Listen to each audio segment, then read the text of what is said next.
rare, incredibly hard to get killed by real terrorism or even fake terrorism, you know, the staged provocateur stuff.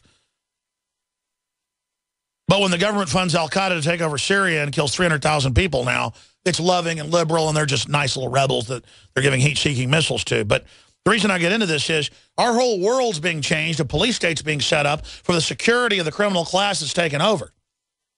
Not to fight supposed terrorists. But statistically, the numbers vary, but as many as 300,000+ people, they estimate, die a year in the United States from hospital infections. Another 200,000 from bad drug interactions. The CDC's own website has bad drug interactions and bad prescriptions as the #3 killer. I mean, this is a fact, folks. I believe it's #1. And so hundreds of thousands dead from flesh-eating bacteria and hospital infections, hey, that's no big deal. That's not a problem.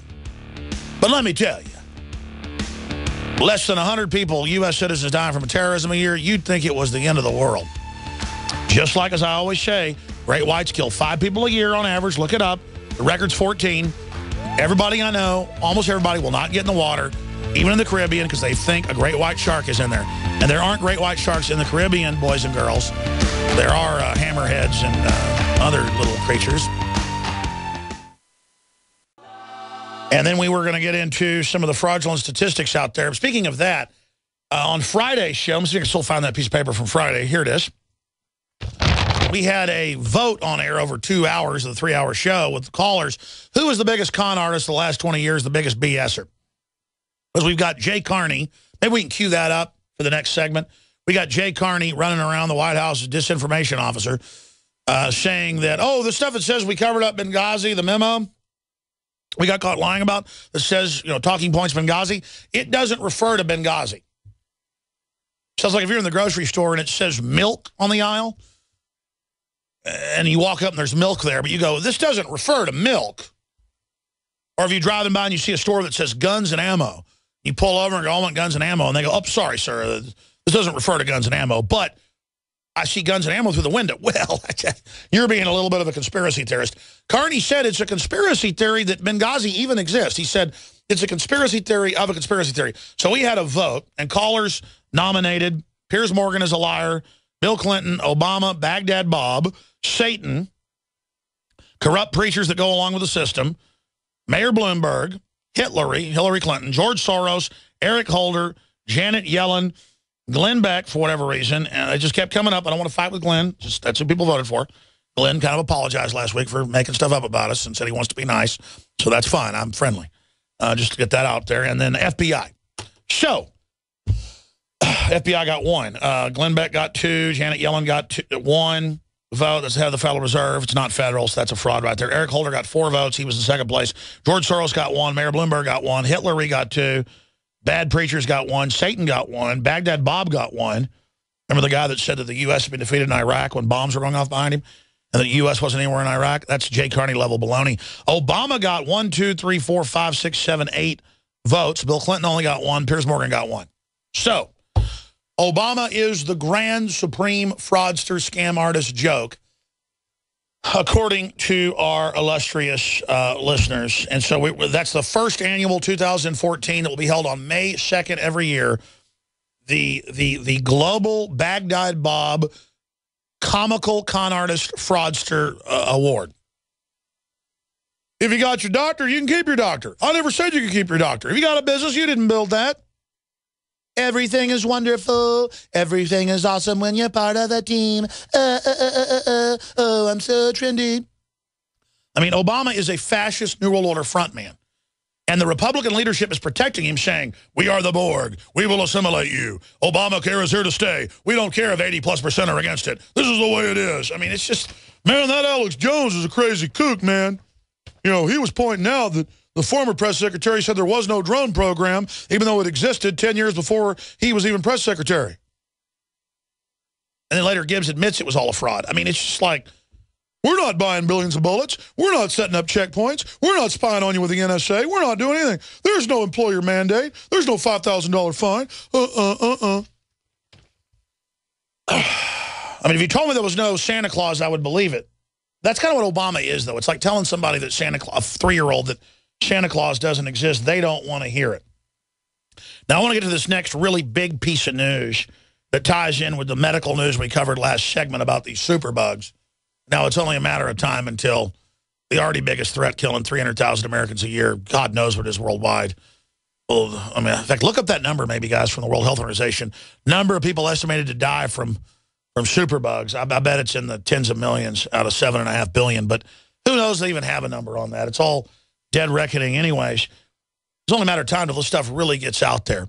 And that's why I have, and it's not perfect, but when I've had chest colds and stuff that antibiotics won't knock out, like I had this year, I had the stuff that killed my uncle and my cousin. Probably got it when I was there taking care of my uncle in the hospital.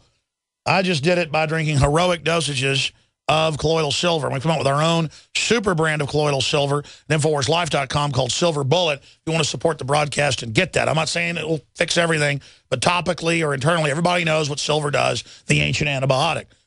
You know, the old pilgrims used to, or the travelers in the Western wagons would put those coins into their milk and then put it down in a root cellar, but would make the milk last longer. The silver coins are putting silver on a newborn baby's belly. I mean, they didn't know what it was doing. They hadn't even found microbes yet. They just knew it worked. Well, we've got the best nano silver out there, InfoWarsLife.com. I didn't mean to plug that, but I'm like, why not plug something we sell if we're talking about a major crisis and something that's going on and happening? And while I'm at that, I don't ever go speak a lot because I can talk to millions on the radio every day, and it's much more focused, and I can have all my documentation with me, and I've got all this crew and a nightly news program, and we're busy. I love to speak to crowds. I give great speeches, I'm told, better than on the radio. But I don't do it but maybe once a year because I'm so busy.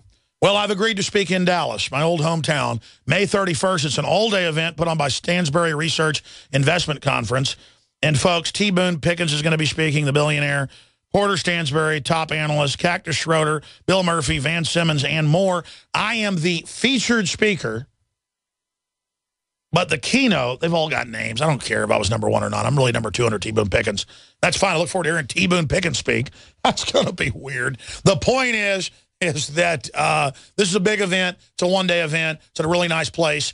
You can check it out, find out more at Infowars.com on the banners or AlexJonesDallas.com, AlexJonesDallas.com, or go to the Stansberry website, find their number. You can call them there if you want to get tickets that way. But my listeners get a 25% discount off of the price of this elite news analyst investment conference. And this is it. I may not speak again all year.